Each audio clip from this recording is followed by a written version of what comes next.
सनातन गोस्वामी पाद ने लिखी है, उस विषय में हम चर्चा करने के लिए एकत्रित हुए हैं। पूर्ण रूप से अयोग्य हैं हम लोग इस विषय में चर्चा करने के लिए, फिर भी गुरु परंपरा से कृपा मांगते हुए केवल अपनी भक्ति में प्रगति करने के लिए इस विषय पे हम चर्चा करेंगे। आधा जाएगा। आपके व्हाट्सएप ग्रुप में षठ गोस्वामी अष्टकम डाल रहे हैं। श्री सनातन गोस्वामी जी की प्रार्थना करके पहले हम प्रारंभ करेंगे।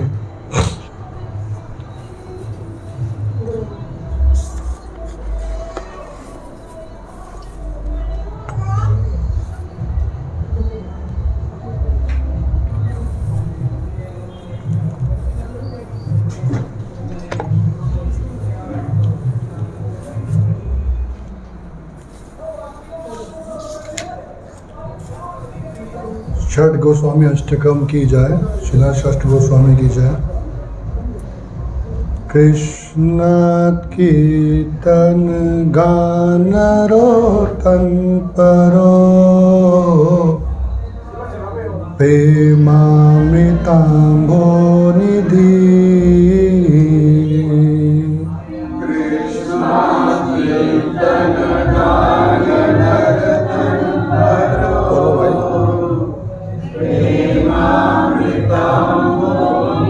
Show him to read. धीरा धीर जना प्रियो प्रिय करो,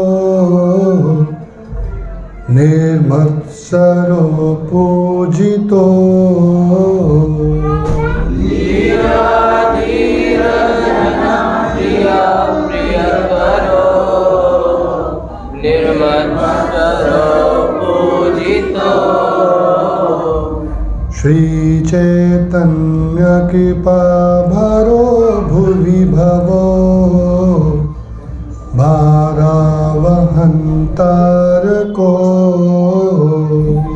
श्री चैतन्य कृपा भरो भुवि भवो, भारावहंतारितो। वंदे रूप सनातनो रघुयुगो, श्री जीव गोपाल को। वंदे रूप सनातनो रघुयुगो, श्री जीव गोपाल को। नाना शास्त्र विचारणेक निपुणो, साधर्म संस्थापको। नाना शास्त्र विचारणेक निपुणो, साधर्म संस्थापको। लोकानां हितकारिणो त्रिभुवने, मान्यो शरण्यकरो। लोकानां हितकारिणो त्रिभुवने, मान्यो शरण्यकरो। राधा कृष्ण पदारविंद भजना, नंदेन मत्तालिको। राधा कृष्ण पदारविंद भजना, नंदेन मत्तालिको। वंदे रूप सनातनो रघुयुगो, श्री जीव गोपाल को। वंदे रूप सनातनो रघुयुगो, श्री जीव गोपाल को।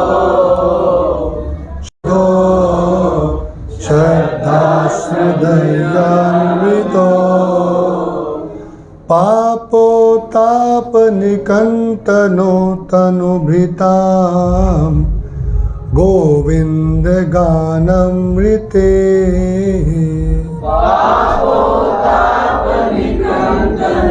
तनुमृता गोविंद गानामृते आनंदं बुद्धिवर्धनेक निपुणो कैवल्य निस्तार को आनंदं बुद्धिवर्धनेक निपुणो कैवल्य विस्तारको वंदे रूप सनातनो रघुयुगो श्री जीव गोपाल को वंदे रूप सनातनो रघुयुगो श्री जीव गोपालको त्यक्त्वा तूर्णमशेष मंडलपति श्रेणीं सदा तुच्छ्वता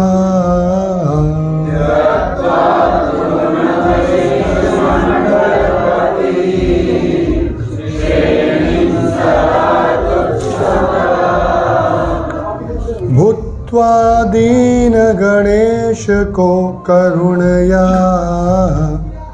गोपीन कंठाश्रितो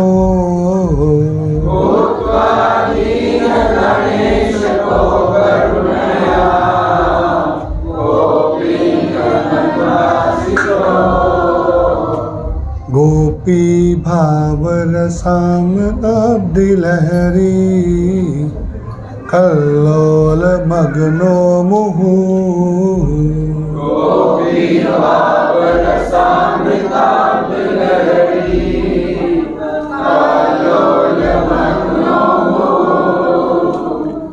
वंदे रूप सनातनो रघुयुगो श्री जीव गोपाल को वंदे रूप सनातनो रघुयुगो श्री जीव गोपालको कूजत कोकिल हंस सारस गणा कीर्णे मयूराकुले हंस सारस गणा कीर्णे मयूराकुले नाना रत्न निबद्ध मूल विटपा श्रीयुक्त वृंदावने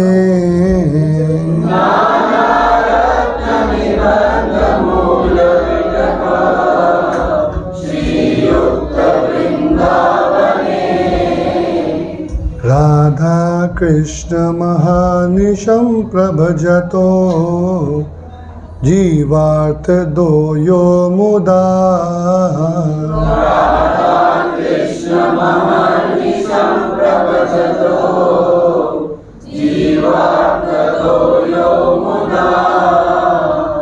वंदे रूप सनातनो रघुयुगो श्री जीव गोपाल को वंदे रूप सनातनो रघुयुगो श्री जीव गोपालको संख्या पूर्वक नाम गानत भी कालावसानी कृतो संख्या पूर्वक नाम गानति कालावसानी कृतो निद्राहार विहार कादि विजितो चात्यंत दीनो चायो निद्राहार विहार कादि विजितो चात्यंत दीनो चयो राधा कृष्ण गुणा स्मृते मधुरिमा नंदेन सम्मोहितो राधा कृष्ण गुणा स्मृते मधुरिमा नंदेन सम्मोहितो वन्दे रूप सनातनो रघुयुगो श्रीजीव गोपालको वन्दे रूप सनातनो रघुयुगो श्रीजीव गोपालको राधा कुंड तटे कालिंदी तनया तीरे चवंशी वटे राधा कुंड तटे कालिंदी तनया तीरे चवंशी वटे प्रेमुन्माद वशादशेष दशया ग्रस्तो प्रमोतो सदा दशेष दशया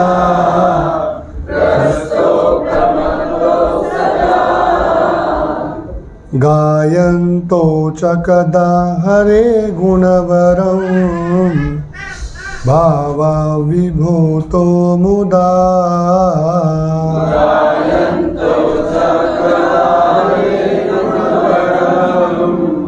भावा विभूतो मुदा वन्दे रूप सनातनो रघुयुगो श्रीजीव गोपालको वन्दे रूप सनातनो रघुयुगो श्रीजीव गोपालको हे राधे व्रज देवी के चललिते हे नंद सुनो कुता हे राधे व्रज देवी के चललिते हे नंद सुनो कुता श्री गोवर्धन कल्प पादप तले कालिंदी वन्य कुता श्री गोवर्धन कल्प पादप तले कालिंदी वन्य कुता घोषन्ताविति सर्वतो व्रजपुरे खेदे महाविह्वलो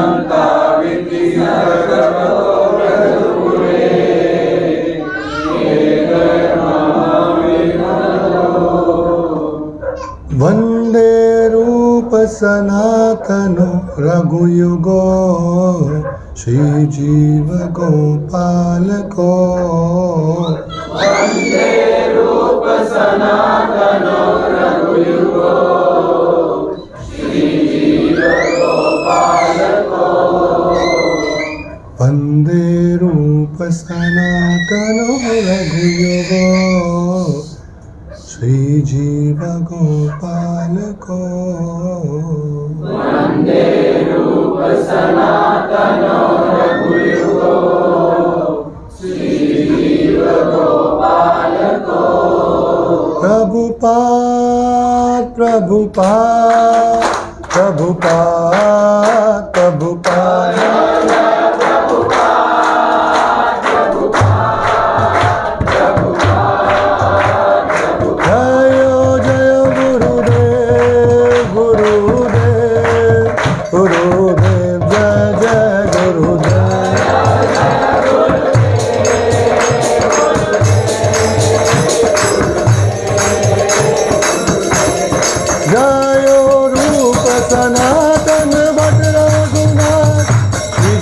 गोपाल भट्ट दस रघुनाथ रूप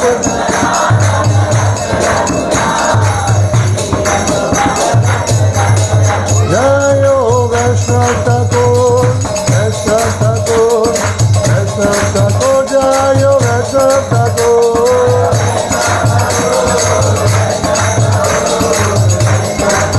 गीताय गौर हरि बोल हरि बोल हरि बोल गीता गौर हरि बोल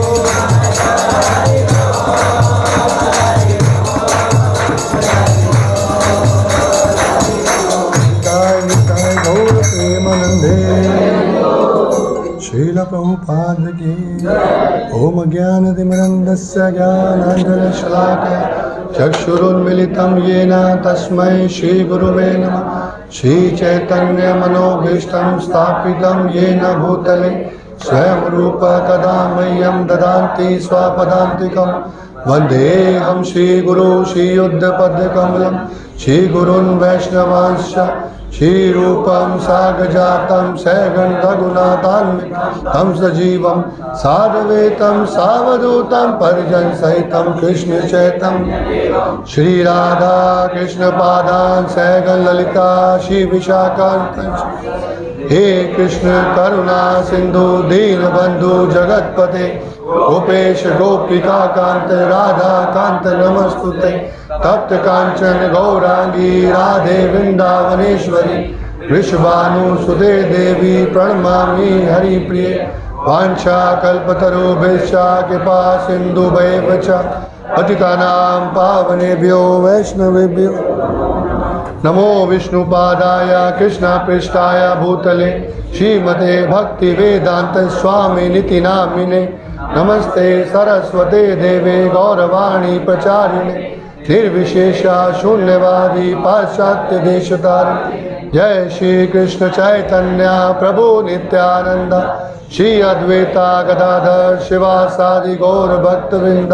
हरे कृष्णा कृष्णा कृष्णा हरे हरे हरे राम राम राम हरे हरे। मुखं करोति वाचालं पंगु लगते ये गिरिं यत्कृपातमहं वन्दे श्रीगुरुदीनतारिणे। परमानंद माधवरम श्री चैतन्य ईश्वरम।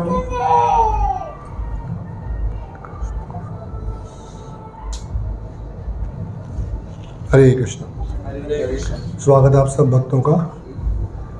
आज से प्रारंभ होने वाले इस सत्र में जहां हम चर्चा करेंगे शिला सनातन गोस्वामी पाद जी के रचित एक ग्रंथ की, जिस ग्रंथ का नाम है श्री बृहद भागवत अमृतम। बृहद भागवत अमृत का अर्थ क्या है? बृहद मतलब बड़ा, विशाल। भागवत मतलब भगवान की कथा। अमृतम उसका जो अमृत है उसका पान करना बृहद भागवत अमृत है।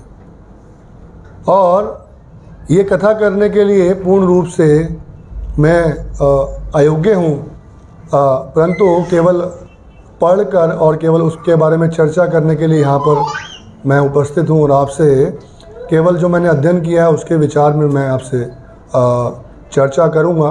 कोई भी त्रुटि हो तो आप कृपया मुझे अपने से कनिष्ठ समझकर ज़रूर माफ़ कर देंगे। इसके बारे में मुझे पूर्ण रूप से मैं आश्वस्त हूँ। तो यह जो ग्रंथ है ये 3 बातों की ओर हमें इंगित करता है। हमें 3 विचारों के ऊपर पूर्ण रूप से आश्वस्त करने के लिए ग्रंथ वर्णित किया गया है। पहला है भक्त, दूसरा है भक्ति और तीसरा है भगवान। 3 भा हैं, भक्त, भक्ति, भगवान। भक्त कौन है, भक्ति वास्तव में क्या है और भगवान वास्तव में कौन है। और ये 3 विषयों पर चर्चा करने के लिए इस ग्रंथ के माध्यम से हम ये समझने का प्रयास करेंगे। और तीसरा भा है भौतिक जगत। 4 भा रहते हैं, भक्त, भक्ति, भगवान और भौतिक जगत। तो जो भौतिक जगत है ये भौतिक व्यक्ति के लिए भौतिक है, लेकिन जो भक्त है ये भौतिक व्यक्ति जो भक्त है उसके लिए भौतिक जगत में जो भी प्राप्त की भौतिक वस्तुएं भगवान को समर्पित है, तो वो भी उसके लिए आध्यात्मिक है। तो ये इन सब विषयों पर चर्चा करने के लिए हम एकत्रित हुए हैं। हो सकता है कि इस चर्चा में कुछ सप्ताह लगे हमको इस पुस्तक के बारे में चर्चा करने के लिए। और कुछ समय पहले बहुत सौभाग्य रहा हमारा कि परम पूजनीय भक्ति आश्रय वैष्णव महाराज ने इस पुस्तक की चर्चा प्रारंभ की और एक स्थान पर आकर वो चर्चा जो है पूर्ण नहीं हो पाई, समय न होने के कारण से। परंतु यदि वहाँ से शुरू करेंगे तो हम सब पिछला भूल चुके हैं और कुछ भक्त नए हैं जिन्होंने वो कथा पहले अटेंड नहीं की थी।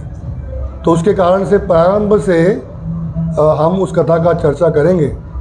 और चर्चा करते करते हम देखेंगे कि श्रीला सनातन गोस्वामी क्या कहना चाहते हैं। उससे पहले, उस कथा को प्रारंभ करने से पहले इस पुस्तक के बारे में मैं थोड़ा सा आपके साथ विचार विमर्श करना चाहता हूँ। इसके ऊपर कुछ रोशनी डालना चाहता हूँ कि पुस्तक क्या है, कहाँ से उत्पन्न हुई, कैसे उत्पन्न हुई, क्या इसका रीज़न था, और कैसे ये विशेष पुस्तक है जो कि बाकी ग्रंथों से अलग है।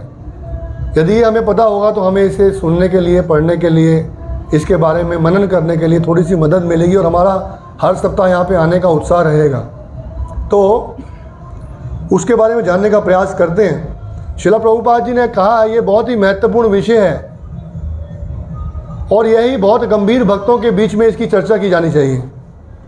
लगता तो स्टोरी फॉर्म में है और स्टोरी फॉर्म में रहेगा ये, लेकिन गंभीर विषय है और इस गंभीर विषय का गंभीर भक्तों के साथ में और गंभीर भक्त बनने के लिए चर्चा करना अनिवार्य है।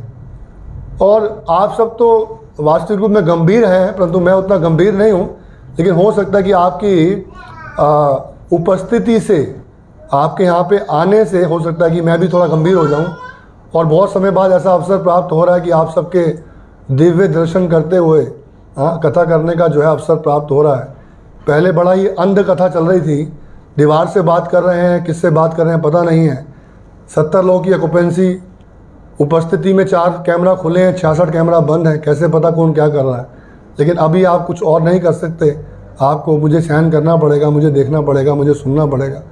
और आपकी वो दिव्य दृष्टि से, दिव्य आशीर्वाद से मैं इस कथा को करने का प्रयास करूँगा, प्रारंभ करूँगा। और बड़ा ही महत्वपूर्ण विषय है तो जिसके बारे में हमने बात की। तो श्रीला सनातन गोस्वामी इस जो किताब की जो रचना कर रहे हैं, बृहद भागवत अमृतम, श्रीमद् भागवत के विषय का अमृत पान कराने की बात कर रहे हैं। लेकिन देखेंगे कि इसमें भागवत की हुई सुखदेव गोस्वामी की कथा का कुछ भी नहीं है। बड़ी विचित्र सी बात है। उस श्रीमद् भागवतम का, श्रीला सुखदेव गोस्वामी की श्रीमद् भागवतम का सार प्रस्तुत करते हुए श्रीला सनातन गोस्वामी बृहद भागवत अमृत लिखते हैं। लेकिन श्रीला सनातन गोस्वामी पहले से ही श्रीमद् भागवतम का अध्ययन लिख चुके हैं अपनी पुस्तक वैष्णव तोषणी में। जो उसका निष्कर्ष है, जो उसकी टीकाएं हैं, वो पहले से लिख चुके हैं। तो ये फिर डिफरेंट ग्रंथ क्यों आया? इस ग्रंथ की क्या आवश्यकता थी? इस ग्रंथ का क्या महत्व है? आइए जानने का प्रयास करते हैं। श्रीला सनातन गोस्वामी कहते हैं कि ये पुस्तक जो है मैंने प्रस्तुत नहीं की है, ये पुस्तक पहले से ही उपस्थित थी, मैंने केवल उसको दोबारा से रीलॉन्च किया है। ये कहीं पर किसी धूल में जम गई थी, किसी मिट्टी में रखी हुई थी, मैंने उठा के उसको धूल साफ करके दोबारा पेश कर दिया। और ये मुझे प्राप्त हुई है श्री चैतन्य महाप्रभु की कृपा के द्वारा, दिव्य ज्ञान के द्वारा। महाप्रभु के दिव्य ज्ञान से मुझे ये पुस्तक प्राप्त हुई और मैंने केवल इसका लेखन कर दिया, जो कि ऑलरेडी लिखी जा चुकी थी। तो ये पुस्तक कहाँ लिखी जा चुकी थी, क्या इसका इतिहास है? बहुत सुंदर इतिहास है। यदि आप ध्यान से सुनेंगे तो बड़ा आनंद आएगा आपको इसका इतिहास सुने। और हो सकता है कि आप सब डिवोटीज ने पहले सुन रखा हो, लेकिन फिर भी मेरे उत्साहवर्धन के लिए आप ध्यान से इसको सुनने का प्रयास करिए। ये पुस्तक के इतिहास को सुनने से पहले, इस पुस्तक के इतिहास में जाने से पहले हमें महाभारत में जाना पड़ेगा। श्रीला परीक्षित महाराज श्रीमद् भागवतम का श्रवण कर रहे हैं।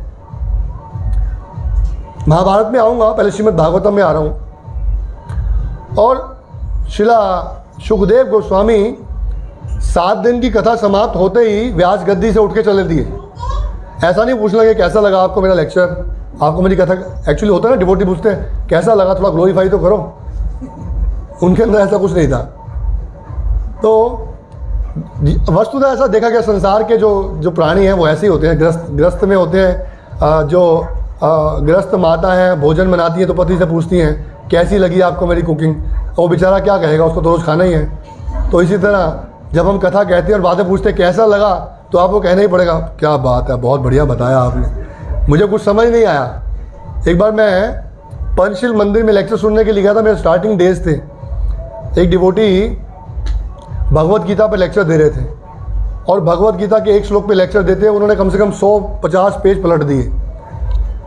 अब इस श्लोक का इधर देखिए, इस श्लोक का उधर देखिए, उधर देखिए, कथा समाप्त हुई। कहते कैसे लगा? मगर जी मुझे कुछ समझ नहीं आया, आप क्या कहें, आप कैसे कहें, आप क्या कहना चाह रहे थे, मुझे कुछ समझ नहीं आया। तो नया था इसलिए मैंने साफ साफ बोल दिया। तो किसी डिवोटी ने बोला ऐसा नहीं बोलते, कुछ समझ नहीं आया तब भी बोलते, बहुत अच्छा लगा। तो मुझे पता लग गया आप लोग इसी तरह ऐसे कहते हो और ऐसे कहोगे, तो कोई बात नहीं, ये ऐसा संसार का स्वभाव है। तो कहते ये पुस्तक मुझे प्राप्त हुई है ध्यान के द्वारा, महाप्रभु की कृपा के द्वारा। तो परीक्षित महाराज श्रीमद् भागवतम का श्रवण कंप्लीट किए हैं और श्रीला सुखदेव गोस्वामी कथा समाप्त होते ही उस स्थान को छोड़ के चले गए। और इस पे थोड़ी देर के बाद आएंगे। पहले देखेंगे कि परीक्षित महाराज के पुत्र, जन्मजय नाम है उनका, जन्मजय जो है राज्य संभालते हैं परीक्षित महाराज के जाने के बाद। और बहुत छोटी उम्र है उनकी और वो उतने क्वालिफाइड नहीं है राज्य संभालने के लिए, और परंतु परीक्षित महाराज के जो मंत्री हैं वो बहुत क्वालिफाइड हैं, उनकी हेल्प करते हैं, वो राज्य संभालते हैं। और जब वो राज्य भार संभालने लगते हैं तो उनको पता लगता है कि उनके पिता महाराज परीक्षित को एक सर्प ने डसा था और सर्प के डसने से उनकी मृत्यु हो गई। तो उनको बड़ा क्रोध आया, बड़े दुखी हुए कि इतने बड़े एक धार्मिक राजा को ऐसा श्राप दिया गया और एक सांप से डसवाने से मरवा दिया गया। तो उन्होंने अपने राज्य के ब्राह्मणों को बुलाया और बोला एक आप ऐसा यज्ञ करिए कि सभी सांप जो है उस यज्ञ में आके भस्म हो जाए। इस संसार में, इस भौतिक जगत में सांप नामक वस्तु रहनी नहीं चाहिए। जितनी भी इस सांप की पुश्तें हैं, परिवार है, वो सब समाप्त होने चाहिए। ब्राह्मण बोलते ठीक है जी, यज्ञ हो जाएगा। यज्ञ की आयोजन किया गया, यज्ञ के मंत्र उच्चारण करने शुरू किए। जगह जगह से हजारों सांप आके यज्ञ में गिरने लगे, मरने लगे, स्वाहा होने लगे। और जो नागों के राजा हैं, क्या नाम है, वासुकी, वासुकी को बड़ी चिंता हो गई, ये तो मेरे जो है पूरा परिवार समाप्त कर देगा। तो वासुकी जो है बृहस्पति, ऋषि बृहस्पति जी के पास जाते हैं, उनसे प्रार्थना करते हैं कि आप पृथ्वी पर जाके जन्मजय को समझाओ। तो बृहस्पति वासुकी की प्रार्थना पर आते हैं जन्मजय के पास और जन्मजय को बोलते हैं आप ऐसा क्यों कर रहे हैं? तो बोले ऋषिवर, एक छोटे से सांप ने मेरे पिता की हत्या कर दी, उसकी औकात क्या है? मेरे पिता महाराज परीक्षित पृथ्वी के राजा थे, ये तो उनकी विनम्रता थी, नहीं तो उनको कोई सांप डस के नहीं मार सकता है। ये वो परीक्षित महाराज है जो ब्रह्मास्त्र से भगवान ने रक्षा कर दी, तो ब्रह्मास्त्र क्या और वो सांप का। तो मुझे बहुत दुख हो रहा है और आप मुझे कहीं पर रोकिए मत। तो बृहस्पति मुनि उनको रोकते हैं और समझाते हैं बेटा ऐसा है कि जो संसार में जो योनियां बनी हैं उन योनियों की आवश्यकता है, ये जो सर्प योनि है इसकी भी आवश्यकता है। इसलिए तुम जो है संसार की जो बनी हुई एक क्या प्रकृति है उसके अंदर तुम हस्तक्षेप मत करो और सर्प को रहने दो। तो उनकी बृहस्पति जी की बात सुन के जन्मजय जो है उनकी बात मान लेते हैं और वो यज्ञ रुकवा देते हैं। और जब वो यज्ञ रुकवा देते हैं तो बड़े दुखी होते हैं। तो बृहस्पति पूछते हैं आप दुखी क्यों हैं? आपको क्या लग रहा है? तो बोले मैं जानना चाहता हूँ कि मेरे जो पूर्वज हैं वो कितने महान थे, इसके विषय में मैं जानना चाहता हूँ। कृपया आप मुझे बताइए कि मेरे पितामह, दादा और परदादा जो कि महान भक्त हुए हैं उनके विषय में बताइए। तो बृहस्पति मुनि कहते हैं यहाँ पर हमारी सभा में एक बहुत ही महान ऋषि हैं जिनका नाम है वैशंपायन। आप वैशंपायन से सुनो। और वैशंपायन आते हैं, जन्मजय अपने प्रश्न पूछते हैं। हम देखते हैं भगवत गीता, श्रीमद् भागवतम, इन सब का उदय किससे होता है? प्रश्न से। तो यहाँ पर जन्मजय वैशंपायन से प्रश्न पूछते हैं और वैशंपायन उनको महाभारत सुनाते हैं। परंतु वैशंपायन से जब कथा सुन रहे होते हैं जन्मजय, तो उनको बोलते हैं और सुनाओ, और सुनाओ, मुझे अच्छा लग रहा है, और सुनाओ, मुझे और अच्छा लग रहा है, और सुनाओ। अच्छा, इतने महान थे? अच्छा, अभिमन्यु, हाँ, परीक्षित महाराज, अभिमन्यु, अर्जुन, पांडव, कुंती महारानी, सभी के बारे में सुना रहे होते हैं, तो इनको बहुत आनंद आ रहा होता है। कहते हैं और सुनाओ। तो वैशंपायन उनको श्रीमद् महाभारत सुनाते हैं, जो महाभारत आज हमारे सामने उपस्थित है 1,00,000 श्लोक की, हाँ, 100,000, 1,00,000 श्लोकों की महाभारत वैशंपायन, हाँ, जन्मजय को सुनाते हैं। और सुनाते सुनाते उनको कहते हैं कि इस महाभारत का एक और रूप भी है, एक और इसके वर्णन करता भी है, जिनका नाम है जैमिनी ऋषि, हाँ। तो कथा सुनाते सुनाते उनके बारे में बताते हैं। तो वैशंपायन उनके बारे में कथा सुन रहे होते हैं, और कथा सुनते सुनते उनको बहुत आनंद आ रहा होता है।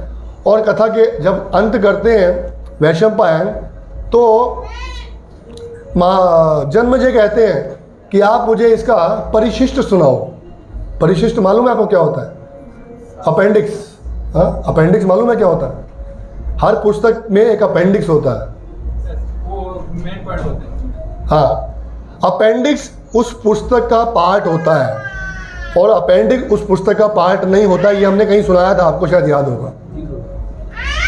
चैतन्य चरितामृत कृष्ण लीला का अपेंडिक्स है, हमने ही सुनाया था आपको।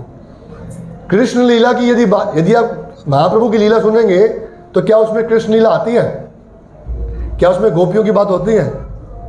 फिर अपेंडिक्स कैसे हो गया? तो ये अपेंडिक्स जो होता है, ये उस पुस्तक का भाग होता है, और ये उसके और विशेष कुछ और जो उसके रूप हैं, जो कहीं और प्रस्तुत किए गए हैं, जो किसी और रूप में सार में है, जो उस पुस्तक में नहीं है, उसका वर्णन भी करता है। तो यहाँ पर वैशंपायन उनको जो परिशिष्ट सुनाते हैं, वो परिशिष्ट बनता है बाद में हरिवंश पुराण। जो हरिवंश पुराण है वो महाभारत का परिशिष्ट है, बाद में हरिवंश पुराण के नाम से आता है। तो जब जन्मजय कथा सुनते हैं, परंतु कथा सुनने के बाद उनके मन में कुछ ना कुछ और जिज्ञासा रह जाती है, और उनको याद आता है कि वैशंपायन ने कहा था कि एक और भी कथाकार है इस कथा के, जैमिनी ऋषि। तो चलो जैमिनी ऋषि के पास जाके इस कथा के बारे में विचार कर सुनते हैं कि उनका विचार क्या है। तो जन्मजय जैमिनी ऋषि के पास पहुंचते हैं, उनको प्रणाम करते हैं, उनका गुणगान करते हैं, उनको बताते हैं कि वैशंपायन ऋषि ने आपके बारे में बताया था कि आपके पास श्रीमद् महाभारत का एक और ज्ञान संकलन है। तो क्या आप मुझे बताएंगे कि मेरे पूर्वजों के बारे में आपके पास क्या ज्ञान है? तो यहाँ पर जैमिनी ऋषि ने महाभारत सुनानी शुरू की, जो कि वैशंपायन की महाभारत से बिल्कुल अलग थी। ये महाभारत पूर्ण रूप से भक्ति प्रदत्त थी, ये पूर्ण रूप से शुद्ध भक्ति के बारे में बताया गया था। आप यदि देखिए, आप यदि महाभारत की बात करेंगे, आप महाभारत सीरियल के किसी बारे में पूछेंगे, तो क्या आप वो पूछेगा कि महाभारत में आपको क्या अच्छा लगा, तो बोलेंगे कि उसमें भीष्म पितामह ने प्रतिज्ञा की, अच्छा लगा। उसमें दानवीन कर्ण थे, वो हमको अच्छा लगा। उसमें कृष्ण की नीतियाँ हमें अच्छी लगी। लेकिन कृष्ण परम भगवान है, उसका वर्णन उस महाभारत में आपको नहीं मिलेगा। मिलता है? नहीं मिलता। और कई लोग बोलते हैं कृष्ण तो कूटनीति वाले हैं, कृष्ण ने तो पार्शियलिटी की है, कृष्ण ने तो साइड ली है, क्योंकि वो कृष्ण के बारे में नहीं जानते। लेकिन ये जो जैमिनी ऋषि महाभारत बता रहे हैं, ये बिल्कुल शुद्ध भक्ति की तरफ इंगित कर रही थी। और जब जन्मजय ये सुन रहे हैं महाभारत, तो उनको बड़ा आनंद आ रहा है, और वो सुनते सुनते वो कहते हैं आप और सुनाइए, और सुनाइए, और सुनाइए। और जब जन्मजय उनकी कथा सुन रहे और जैमिनी ऋषि ने महाभारत जो है समाप्त की है, तो जन्मजय कहते हैं ना वैशंपायनात् प्राप्तो ब्राह्मण यो भारते रसा त्वतो लब्धे सा तत्शेषम मधुरेण समाप्या। जो आपने सुनाया और मैंने जो वैशंपायन से सुनी थी, वो जो आपकी कथा में रस आया है, वो वैशंपायन की महाभारत में मुझे रस नहीं आया। ना वैशंपायनात् प्राप्तो ब्रह्मेन यो भारते रसा। और ये जो महाभारत, भारते रसा मतलब महाभारत का जो रस आपकी कथा सुनने से आया है, ये मुझे वैशंपायन की कहानी से सुनने से मजा नहीं, वो आनंद नहीं आया। लेकिन मेरी आपसे एक प्रार्थना है। कहते क्या प्रार्थना है? तब तो लब्धा सा तत्शेषम मधुरेण समाप्या। मेरी आपसे प्रार्थना कि आपने समाप्त कर दिया, लेकिन इसको ना थोड़ा स्वीट पास टाइम्स के साथ समाप्त करो। मधुरेण समाप्या, ऐसे ख़त्म मत करो जैसे आपने समाप्त की है। मुझे लग रहा है कि इसका कोई पार्ट बाकी है, इसका कोई भाग बाकी है। हाँ, तो जैमिनी ऋषि जन्मजय की बात सुनकर उनको उस बुक का, उस किताब का परिशिष्ट सुनाते हैं, अपेंडिक्स सुनाते हैं, जो है बृहद भागवत अमृतम। ये उस महाभारत पुस्तक का क्या है? परिशिष्ट है। हरिवंश पुराण था वैशंपायन जी की बुक का परिशिष्ट, और जैमिनी ऋषि का जो परिशिष्ट अपेंडिक्स वो क्या है? बृहद भागवत अमृतम, जिसकी हम चर्चा करने जा रहे हैं। और इसको बोलते हैं उत्तरा परिशिक्षित संवाद। उत्तरा परिशिक्षित संवाद।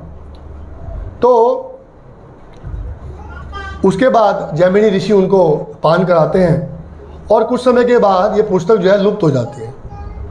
आज भी जो हमको पुस्तक प्राप्त है, वैशंपायन की 1,00,000 श्लोकों वाली पुस्तक उपलब्ध है, जिसके अंदर कूटनीति, धर्मनीति, राजनीति इनका वर्णन है।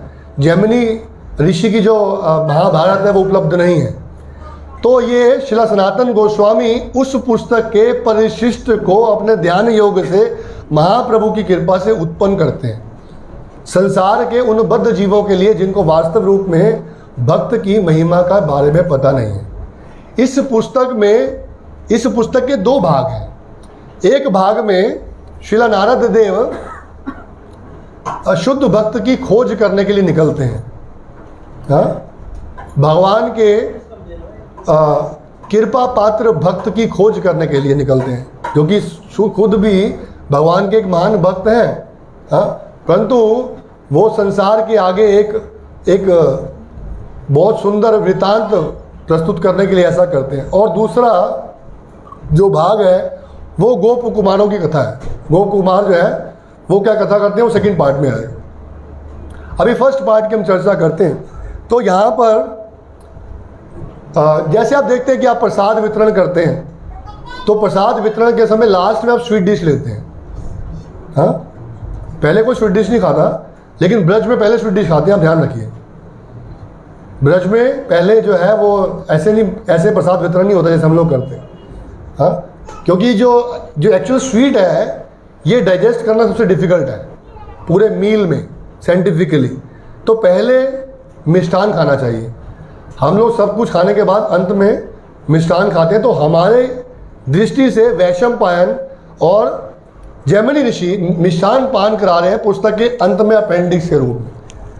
और जैसे आप देखते हैं कि आप जब किसी के साथ बैठते हैं, किसी से मिलते हैं, तो लेकिन जब उसको आप छोड़ते हैं, वो मीटिंग आप समाप्त करते हैं, तो एक स्माइलिंग फेस से समाप्त करते हैं। एक हेल्दी एंडिंग या स्माइल एंडिंग बोलते हैं उसको। तो ये बृहद भागवतम अमृतम महाभारत का मिष्ठान है, स्माइल एंडिंग है, स्वीट एंडिंग है। तो जैमिनी ऋषि बृहद भागवतम का वर्णन करते हैं। और जैसा बताया हमने, श्रील सनातन गोस्वामी अपनी दिव्य अनुभूति से इस ग्रंथ को जो है वो लॉन्च करते हैं। और वो क्लियर अपनी पुस्तक में लिख रहे हैं कि यह पुस्तक में मेरा कोई योगदान नहीं है, महाप्रभु की कृपा से। हाँ, और श्रील रूप गोस्वामी का वर्णन करते हैं कि उनको उनकी कृपा से ये पुस्तक प्राप्त हुई है, और वो मैं प्रस्तुत कर रहा हूँ। बहुत ही सुंदर पुस्तक है। और तो महाभारत हम पढ़ते तो महाभारत में धर्म, अर्थ, काम, मोक्ष बहुत चीज़ों का वर्णन आता है। हाँ, शुद्ध भक्ति का वर्णन उतना नहीं आता, क्योंकि ये जो कई बार लोग पूछते हैं कि वर्णन क्यों नहीं है, क्योंकि वह साधारण मनुष्य को एक ट्रांसीडेंटल लेवल की स्टार्टिंग लेवल पर लाके खड़े करने के लिए है। शुद्ध भक्त, हर व्यक्ति जो है प्रारंभिक स्थिति में शुद्ध भक्त बनना नहीं चाहता। उसको किसी कारण से, हाँ, किसी कृष्ण की किसी रूप को देखने से, किसी लीला देखने से, किसी भी चीज़ को आस्वादन करने से कृष्ण नाम का जो शब्द है उसके कानों में पड़े, कृष्ण का रूप दिखे, कृष्ण की गाथा सुने, वो उसके बारे में ऐसे पुराण और ऐसे उपनिषद, ऐसे वेद जो है प्रस्तुत किए गए हैं। तो अब ये इस पुस्तक का जो है ये बेसिक, ये पुस्तक कहाँ से आई है, अब ये पुस्तक में कथा कैसे शुरू हुई है उस पर वर्णन करते हैं। तो मैंने बताया आपको कि परीक्षित महाराज जो है वो श्री सुखदेव गोस्वामी से भगवान की कथा सुन रहे हैं और कथा समाप्त हो गई, श्री सुखदेव गोस्वामी चले गए। परीक्षित महाराज एक एकांत स्थान पर बैठ गए और वो जो सुना है उस सुनी हुई कथा की मधुर लीलाओं का, मधुर कथाओं का, भगवान के दिव्य भक्तों का, वो उसको रियलाइज़ करके, उसको रिकैप करके, उसको सोच के इतने आनंदित हो रहे हैं कि कितनी सुंदर कथा का मैंने पान किया है। वो भूल गए हैं कि अभी कुछ देर बाद क्या होने वाला है, तक्षक सर्प जो है आके क्या करेगा, उनको डस लेगा। और उनको कोई मृत्यु का भय नहीं है, उनके मन में कोई शोक नहीं है, उनके मन में कोई चिंता नहीं है। और तक्षक सर्प जो है उसका समय आ गया है तो वो अपनी जर्नी स्टार्ट कर लेता है। इधर परीक्षित महाराज बैठे हैं, आप उस सीन पे पहुंचिए, यहाँ परीक्षित महाराज हैं और तक्षक जो है अपने लोक से आ रहा है परीक्षित महाराज को डसने के लिए। और जब वहाँ पहुँचता है तक्षक, तो वहाँ एक महान ऋषि बैठे जिनका नाम है कश्यप। ये वो कश्यप नहीं है, हाँ, जिनकी हम बात करते हैं कश्यप मुनि, जो कि दीति अदिति के पति हैं, वो नहीं है, ये दूसरे कश्यप मुनि है। और जब तक्षक वहाँ पहुँचता है तो तक्षक वो दूर से देख लेता है कश्यप मुनि बैठे हैं और उसने कश्यप मुनि की शक्ति के बारे में, उनकी दिव्यता के बारे में बहुत श्रवण कर रखा था। उसने सुन रखा था ये ऐसे ऋषि हैं जो कि मेरे कटे हुए व्यक्ति को जो है जीवित कर देते। तो वो कश्यप मुनि की परीक्षा लेने के लिए एक क्या बोलते हैं, चंदन के वृक्ष पे अग्नि फेंकता है अपने मुख से। उस अग्नि से वो चंदन का वृक्ष भस्म हो जाता है और कश्यप मुनि अपने स्थान पर बैठे ही अपने कमंडल में जल लेके उस पर फेंकते हैं, वो वृक्ष तो जीवित हो जाता है। तो उसको क्लियर हो गया कि ये वही कश्यप मुनि है। अब तो परीक्षित महाराज मरेंगे नहीं, क्योंकि ये कश्यप मुनि वहाँ बैठे हैं और वो चिंतित है। और उसको लगा कि इस ब्राह्मण की कुछ सेवा करनी चाहिए, तो जाता है तरह तरह के फल फूल, सुगंधित इत्र, वस्त्र, तत्र वत्र सर्वत्र जो भी उससे हो सकता है वो सब करके जो है कश्यप मुनि की सेवा करता है। कश्यप मुनि बोलते हैं मैं आपकी सेवा से बहुत प्रसन्न हूँ, आपको क्या चाहिए? बोले मैं चाहता हूँ कि मैं परीक्षित महाराज पर डसने के लिए जा रहा हूँ, तो आप जो है कुछ देर के लिए अपनी बैटरी ऑफ कर दें। आपका मोबाइल उस टाइम चले ना जिस टाइम मैं चलूँगा, नहीं तो आपकी मोबाइल वाइब्रेशन से वो मरेगा ही नहीं। तो कश्यप मुनि तक्षक की बात सुनते हैं, परीक्षित महाराज को इतना आनंदित देखते हैं। वो देखते हैं कि परीक्षित महाराज को कोई चिंता ही नहीं है, हाँ, कि वो भयभीत भी नहीं है और वो एक उनके चेहरे पे एक स्माइल, एक हंसी, एक अनुभव, वो प्रेम, वो आनंद, वो दिव्य लीलाओं को श्रवण करके जो प्राप्त होता है वो उनके मुख पे आ रहा है, हमारे मुख पे आता है। हम कथा सुनने के बाद जब बाहर निकलते हैं, हाँ, तो फिर कथा स्थल से बाहर निकलते ही हमारी फिर परिस्थिति कैसी होती है, वैसी हो जाती है, हाँ? क्योंकि वास्तविक रूप में हम कथा का पान करते ही नहीं हैं। हम औपचारिक रूप में या किसी पुण्य प्राप्ति के कारण उस कथा स्थल पर जाके बैठ जाते हैं। लेकिन यहाँ परीक्षित महाराज जो है, आप देखिए कितने महान राजा हैं जिनके मृत्यु का समय आ गया है। तो कश्यप मुनि उनको बोलते हैं ठीक है, जो विधि का विधान है उसके अंदर मैं जो है हस्तक्षेप नहीं करूँगा, जो कार्य लिखा है वो ठीक है। जब परीक्षित महाराज भी नहीं चाहते कि उनको बचाया जाए, नहीं तो वो आके मुझे प्रार्थना करते कि ऋषिवर आप मुझे बचाएं, और उनके पास और भी शक्तियाँ हैं, लेकिन उन्होंने बचाने का प्रयास नहीं किया। तो ठीक है, महाराज परीक्षित वहाँ बैठे हैं और तक्षक तैयार है अपनी फ्लाइट पकड़ने के लिए, आके डसने के लिए। इतनी देर में वहाँ माता उत्तरा पहुँच जाती। और अब देखिए क्या परिस्थिति है।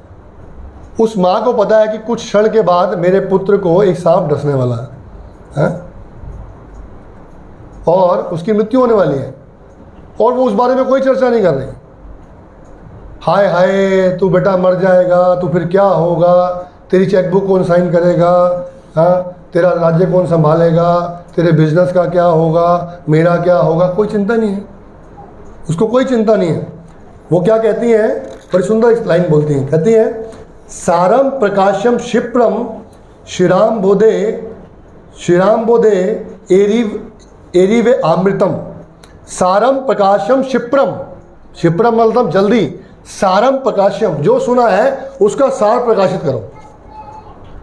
जो आपने पिया है, जो आपने रसपान किया है, उसका जल्दी से मुझे एक सार बता दो। उतना टाइम नहीं है ना, अब 7 दिन तो बचे नहीं, अब 7 दिन 24 घंटे कथा चली है, उसको आप कंडेंस्ड करोगे तो कितनी देर में कर लोगे। तो मुझे वो कथा नहीं सुननी है, आप केवल मुझे कुछ पंक्तियों में क्या बता दो, सारम प्रकाशम क्षिप्रम। और कैसा सार सुनाओ, क्षीर आम्बुधे अरिवे अमृतम। जैसे क्षीर सागर में जब उसका मंथन हुआ था, अमृत निकला था और वो अमृत का पान किया गया था, तो आपने क्षीर सागर अभी देख लिया है, मंथन करो, अमृत जो निकला है उसका मुझे पान करा दो। ऐसे महान भक्त कहाँ मिलेंगे जिनके पुत्र की मृत्यु होने वाली है, और पुत्र अगर ऐसा होगा बोलेगा अरे माता पागल हो गए, वो देखो सामने वो तक्षक खड़ा हुआ है, तुम्हें कथा की बड़ी है? कुछ फटाफट लाओ, चेकबुक साइन कराओ, कोई तंत्र मंत्र लाओ, कुछ बताओ क्या करना है। नहीं, और परीक्षित महाराज सुन के मुस्कुरा रहे हैं माता का प्रश्न सुन के। सारम प्रकाशम क्षिप्रम, जल्दी सुनाओ। अब सुनाओ, और क्या सुनाओ, सार। अब पहले बोलते हैं कि श्रीमद् भागवतम सारे पुराणों का सार है, अब जी इसका भी सार सुनाओ है। समस्त वेदों का, समस्त उपनिषदों का सार जो है वो श्रीमद् भागवतम है। पहले ही कंडेंस्ड है वो, पहले कंडेंस्ड फॉर्म में है ना, अब इसको और कंडेंस्ड करो। श्रीमद् भागवतम कहते हैं निगम कल्पतरो गलितम फलम। ये जो ऐसा फल है जिसके अंदर ना गुठली है ना छिलका है, केवल कंडेंस्ड। अब जैसे आप आम लीजिए, आजकल का आम छीलिए, उसको गुठली निकाल दीजिए, उसमें ना चीनी डालिए ना दूध डालिए, केवल आम को मैश कर दीजिए, तो क्या बनेगा वो? आम रस बोलते हैं उसको गुजरात में एक डिश चलती है आम रस। तो निगम कल्पतरो, अब ये तो भौतिक आम रस है, ये कहाँ श्रीमद् भागवतम है। लेकिन निगम कल्पतरो गलितम फलम, और वो फल क्या है? शुक मुखम। शिला सुखदेव गोस्वामी के मुख ने उसको छू लिया है। आद्रव्यम संयुतम, पिबत भागवतम रसम आल्यम, पिबत भागवतम रसम आल्यम। जिसने ये भागवत का रस पी लिया, मुँह रहो रसिका भुवि भुवि का, वो जो है रसपान करके रसिक भक्त बन जाएगा। ऐसी श्रीमद् भागवतम की कंडेंस्ड फॉर्म का अब और कंडेंस्ड सार फॉर्म सुनाओ, ठीक से रह पाएंगे, ये सब हो पाएगा। कुछ भी बोलेगा तो वो हो सकता है कि वो भौतिक बोले, इसलिए वेद ऐसा बोलते हैं कि जब व्यक्ति शरीर छोड़ने वाला है तो वो बोले नहीं, केवल कृष्ण का स्मरण करे। और परीक्षित महाराज कहते हैं माता मैंने ऐसा सुना है कि शरीर छोड़ते वक्त बोलते नहीं है, परंतु आपने मुझे भगवान श्री कृष्ण के विषय में बोलने के लिए, उत्साहित करने के लिए शब्द कहे, मैं उससे बड़ा प्रसन्न हूं, मैं अवश्य बोलूंगा। इस कथा के प्रश्न के वक्त यदि मैं चुप रह जाऊं, मूक रह जाऊं, गूंगा रह जाऊं, तो मुझसे बड़ा अभागा कोई नहीं है। तो मैं अवश्य बोलूंगा। इसलिए गरुड़ पुराण में ऐसा कहा जाता है कि यदि कोई व्यक्ति शरीर छोड़ता है तो उसके लिए रोना नहीं चाहिए, उसके लिए कथा करनी चाहिए, उसके लिए गीता पढ़नी चाहिए।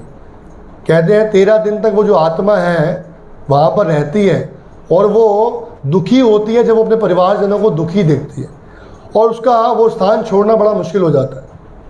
इसलिए जो भक्त जब शरीर छोड़ते हैं तो उसको क्या कहा जाता है? फेस्टिवल, फीस्ट फेस्टिवल होता है भक्तों के शरीर छोड़ने पर। चैतन्य महाप्रभु ने हरिदास ठाकुर के शरीर छोड़ने पर बहुत बड़ा फीस्ट किया।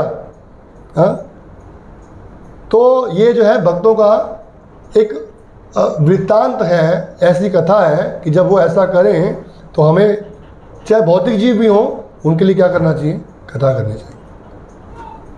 तो यहाँ पर परीक्षित महाराज से उत्तरा जो प्रश्न पूछती हैं, उसके प्रश्न के उत्तर में यहाँ पर परीक्षित महाराज इस ग्रंथ की कथा प्रारंभ करते हैं, जिसका नाम है बृहद भागवतमृतम।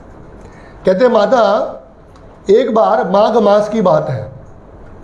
माघ मास में प्रयागराज, जो कि तीर्थराज हैं, प्रयागराज में बहुत सारे ऋषि मुनि एकत्रित हुए, क्योंकि जो माघ मास है, कृष्ण बोलते हैं भगवत गीता में, क्या कहते हैं, मासा ना माघ मास। जो मासों में कौन हूँ मैं, माघ मास। मुझे माघ मास बहुत पसंद है। अब आप लोग बोलोगे कार्तिक मास, तो कार्तिक मास क्या है, राधा रानी का मास है, और कृष्ण का क्या है, माघ मास। तो माघ मास में ये ऑस्टेरिटी मंथ है, जनवरी फरवरी में ये मास आता है। तो ये जो है क्या है, बड़ा ऑस्टेरिटी। तो ऋषि मुनि प्रयाग में एकत्रित होते हैं, और एकत्रित होकर एक दिन की बात है कि सुबह सुबह स्नान करते हैं, और स्नान करके वेणी माधव, बहुत सुंदर डेटीज है वहाँ पर, कभी आप लोग जाएं या गए होंगे तो वेणी माधव वहाँ पर मंदिर है। वेणी माधव मंदिर के समक्ष सभी जाके बैठ जाते हैं स्नान करके, और एक दूसरे का गुणगान कर रहे होते हैं। कहते हैं, आप वो महान ऋषि, आप भगवान की कृपा के पात्र हो, आप महान ऋषि हो, आपने इतनी तपस्या की है, आपने इतनी भक्ति प्राप्त की है, आपने इतने पुराण पढ़े हैं, आपने इतनी प्रचार किया है, आपके इतने सारे शिष्य हैं। एक ऋषि मुनि दूसरे को, दूसरा तीसरे को, तीसरा चौथे को, सब एक दूसरे का गुणगान कर रहे होते हैं। और वो गुणगान कर रहे होते हैं और देखते हैं कि सामने से एक बहुत ही धनी व्यक्ति, राजा के समान, उसके साथ में उसका परिवार, पत्नी, पुत्र, बच्चे, सेवक, सेविकाएं, और पीछे बड़े बड़े जो है वो ग्रोसरीज, मिल्क प्रोडक्ट्स, उनके बड़े बड़े, तब तो ट्रक नहीं होते थे, बैलगाड़ी वो आ रही होती है, और एक महान विशाल जुलूस के रूप में चल रहा होता है। तो ये सब ऋषि मुनि जो है शब्द हो जाते, चुप हो जाते हैं, बोले ये कौन है, उसको देखने लगते हैं। और वो व्यक्ति वहाँ पहुँचता है, और वहाँ पहुँच के दशमेघ घाट, वहाँ पहुँच के वो जो है अपने हाथ से झाड़ू लगाना शुरू करता है। वो देखते हैं इतना बड़ा राजा व्यक्ति झाड़ू लगा रहा है, पता नहीं, चलो देखते हैं क्या हुआ। देखते देखते उसके सभी परिवार वाले, सभी जो जितने भी साथ में आए होते हैं, सब झाड़ू लगाते हैं, जगह साफ करते हैं। एक स्थान वो डिसाइड करते हैं कि यहाँ पे ऑल्टर बनेगा, तो गौमूत्र से, गोबर से उसको साफ कर लेपता है, वहाँ पर जो है ऑल्टर बनाता है, और फिर फटाफट उसका जो है टेंट लग जाता है, पूरी तैयारी हो जाती है। ये सब देख रहे होते हैं क्या हो रहा है, ये कौन व्यक्ति है, क्या करने वाला है। और ऑल्टर बना के वो सिंहासन, पूरा सोने का सिंहासन होता है, उस पूरे सोने के सिंहासन के ऊपर एक सुंदर सा रेशमी वस्त्र बिछाता है, उस पर अपने भगवान ठाकुर जी श्री शालिग्राम शिला के रूप में उनको जो है स्थापित करता है, उनको विराजमान करता है, उनकी आरती करता है, धूप अगरबत्ती आरती और जल दीपक सब दिखाता है। और इतने में उसके जो जितने कर्मचारी होते हैं, जितने परिवार वाले होते हैं, वो जो है फटाफट भोग की व्यवस्था करते हैं, और भगवान के लिए भोग लगता है। और भोग लगकर जो है ये जो राजा है, अभी भोग तैयार हो गया है, तो जाता है, सब ब्रह्मचारी, गृहस्थ, सन्यासी, वानप्रस्थी, ब्राह्मणों को बुलाता है, उनको इनवाइट करता है कि आप आइए मेरे यहाँ प्रसाद पे। वो बड़े हैरान होते हैं, आते आते ये तो क्या आदमी है, इसकी जो वाणी है, इसके जो शब्द हैं इतने मधुर हैं, इतना बड़ा व्यक्ति ऐसे कैसे कर सकता है। चलो चलकर देखते हैं। वो सब ब्राह्मण वहाँ पे आते हैं, ब्राह्मणों का वो क्या करता है, पाद प्रक्षालन, उनका पाद प्रक्षालन करता है। और पाद प्रक्षालन करने के बाद वो जो जल एकत्रित होता है, वो जल अपने सिर पर आशीर्वाद रूप में, अपने परिवार के रूप ऊपर, जितने भी मंत्री होते हैं उनके ऊपर, जितने कर्मचारी होते हैं उनके ऊपर डालता है, उन सबको बिठाता है, वहाँ उनको प्रसाद खिलाता है। हाँ, बड़े मधुर शब्दों में उनको आप कुछ और लीजिए, आप कुछ और लीजिए, आप कुछ और लीजिए, बड़े मधुर से खुद सेवा करता है उन सबकी। हाँ, कितने कितने ऋषि मुनि वहाँ पे होते हैं, सबको बुलाता है, सब ब्राह्मणों को सेवा करता है और ब्राह्मणों को सेवा करता है। फिर उनके बाद उनको दक्षिणा देता है। हाँ, ब्राह्मण को जो है वो केवल जो है वो गीला प्रसाद नहीं चलता, सूखा प्रसाद भी चाहिए होता है। सूखा प्रसाद ना हो तो गीला प्रसाद काम नहीं करता। हाँ, तो दक्षिणा के रूप में वो सूखा प्रसाद देता है। उसके बाद उनके जाने के बाद हाँ, फिर वो क्या करता है कि वहाँ के जो है फ़कीर, हाँ, फूड फॉर लाइफ करता है। जितने गरीब लोग होते हैं उनको इनवाइट करता है, दरिद्र, हाँ, या फिर कोढ़ी, या फिर जो शरीर से कुछ अंग भंग हैं उनको इनवाइट करता है। उन सबको जो है वो प्रसाद सेवन करता है। प्रसाद सेवन करके हाँ, फिर जो है वो बुलाता है कुत्ते और गिद्ध और जो भी पक्षी पशु जो वहाँ पर होते हैं उन सबको बुलाकर उनको जो क्या करता है, प्रसाद खिलाता है। उन सब के बाद जो प्रसाद बचता है वो अपने परिवार को बुलाकर उनके साथ वो प्रसाद सेवन करता है।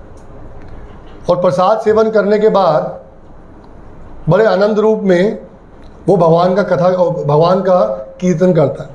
कीर्तन में नाचता है, खुद वाद्य बजाता है, खुद नाचता है। वो ये ब्राह्मण जो है अब प्रसाद लेने के बाद फिर देख रहे हैं अभी क्या हो रहा है, चलो हमारी सेवा तो किया, कोई बात नहीं, ऐसा कौन करता है। हाँ, हम लोग तो पहले अपनी प्लेट बाद में पहले लगाते हैं, फिर ब्राह्मण को तो बाद में देखेंगे, भगवान के बाद पहली प्लेट हमारी। लेकिन सिस्टम बताया जा रहा है यहाँ पर। ये जो है हमने बताया आपको क्या मिलेगा, भक्त भक्ति भगवान। तो क्या है, पहले खिलाना है ब्राह्मणों को, फिर जो व्यक्ति जिनके पास भोजन नहीं है उनको, फिर पक्षी के लिए, पशुओं के लिए, उसके बाद खुद जो है परिवार के साथ बैठ के जो है प्रसाद लेना है। तो ये कार्य जो है इस तरह से करना होता है। और प्रसाद लेने के बाद इसका जो है उस दिन का कोर्स ख़त्म होने वाला होता है, शाम का समय सूर्य ढलने वाला होता है।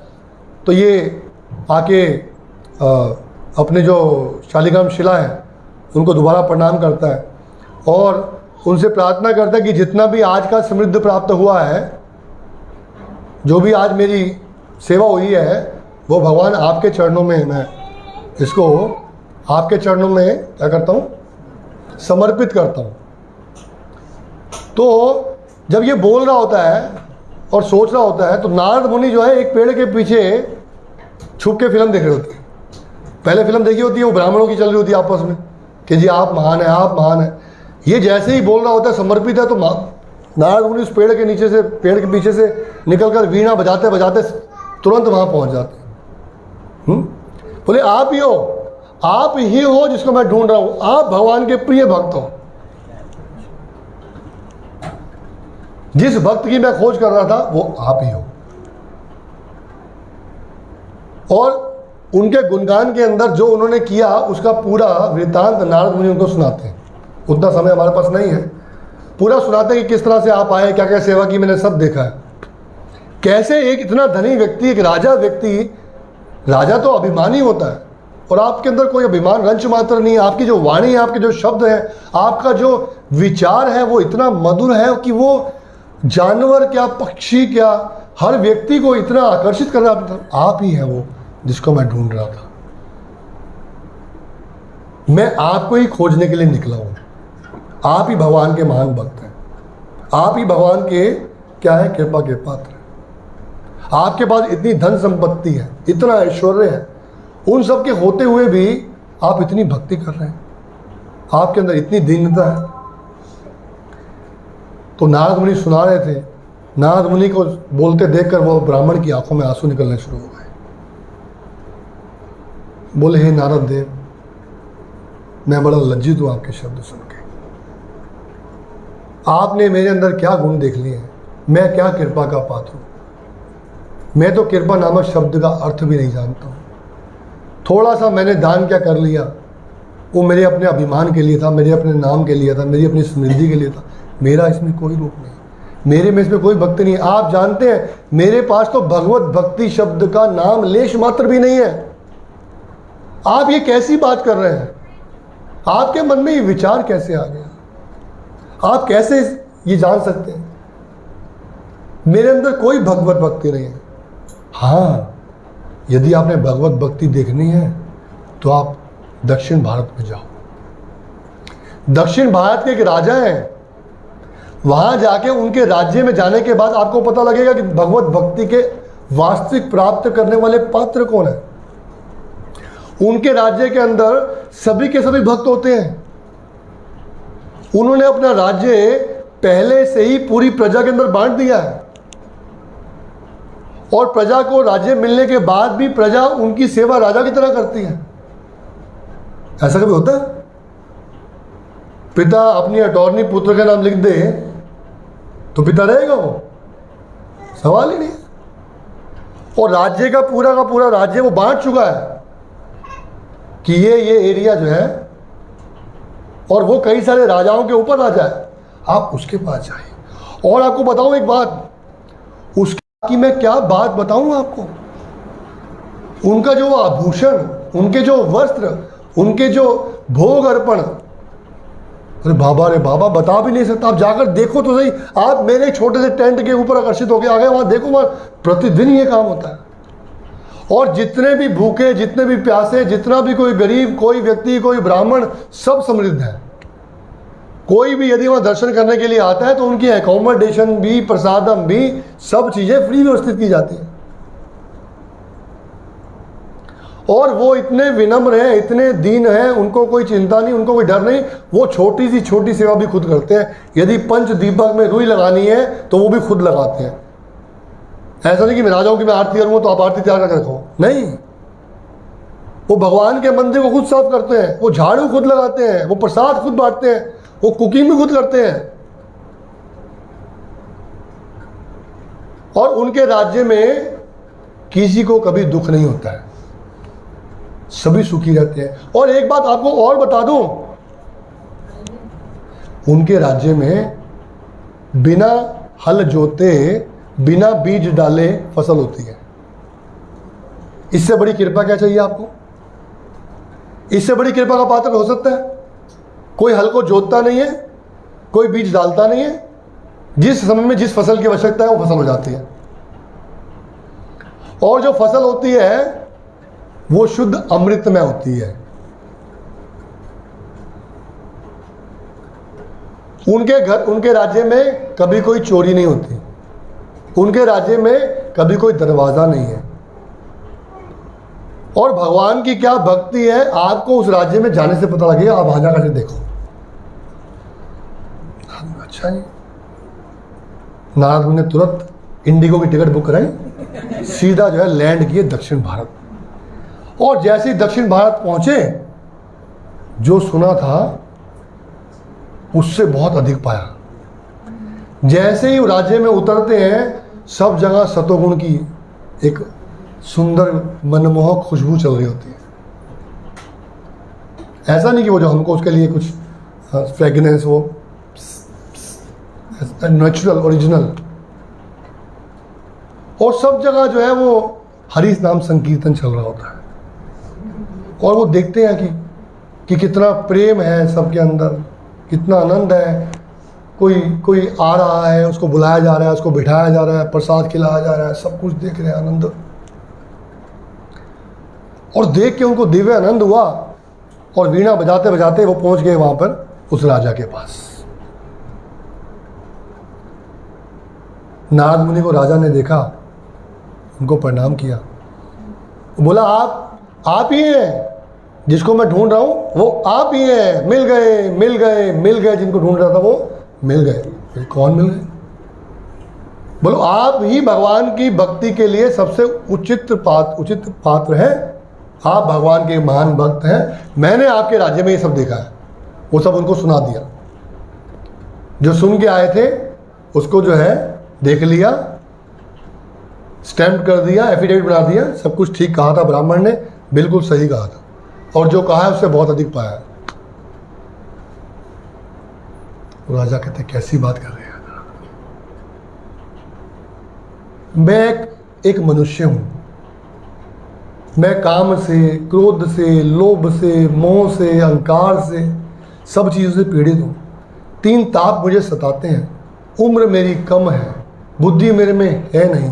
आप कैसी बात कर रहे हैं? ये जो आप मेरे राज्य की बात देख रहे हैं, ये तो कृष्ण की अहेतु की कृपा भक्तों के ऊपर है, उसके कारण से मुझे राजा बनाया हुआ है, मेरा इसमें कोई कार्य नहीं है।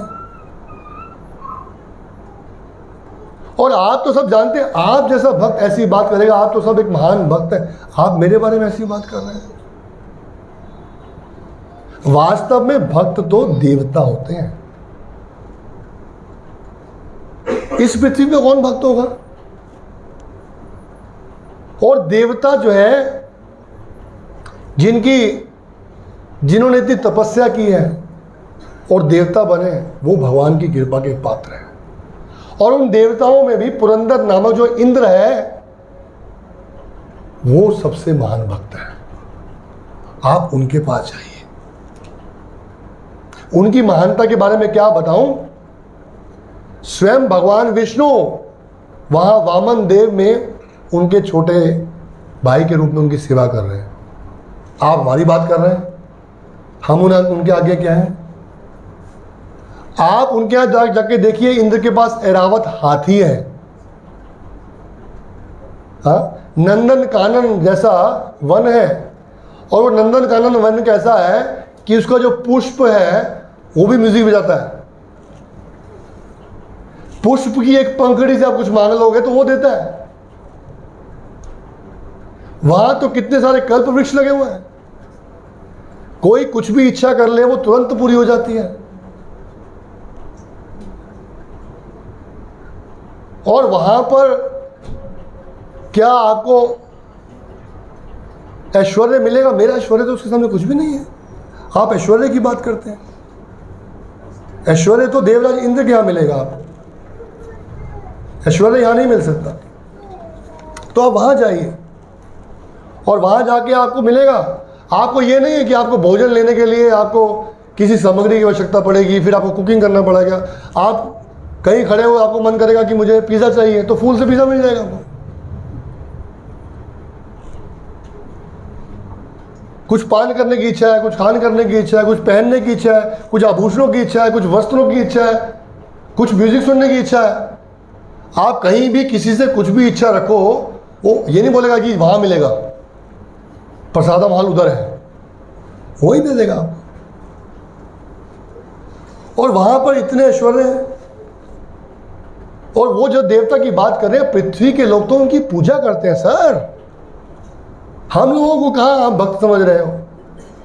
और वो तो ऐसे देवता हैं जो कि पृथ्वी के लोगों की पूजा सुनने के बाद उनके मनोवांछित फल प्राप्त उनको दे देते हैं। पृथ्वी के जो जीव हैं उनकी मनोकामना देने के बाद ही तो जीवित हैं। और इंद्र की बात तो मैं बताऊं कि इंद्र तो वर्षा करते हैं। इंद्र तो पृथ्वी के जीवों के स्रोत हैं। उनका जीवन ही इंद्र की वजह से चलता है। यदि इंद्र वर्षा नहीं करे तो हमारी फसल नहीं होगी, हम क्या खाएंगे? तो महाराज आप मेरे बारे में मत कहिए, आप ठीक से समझिए।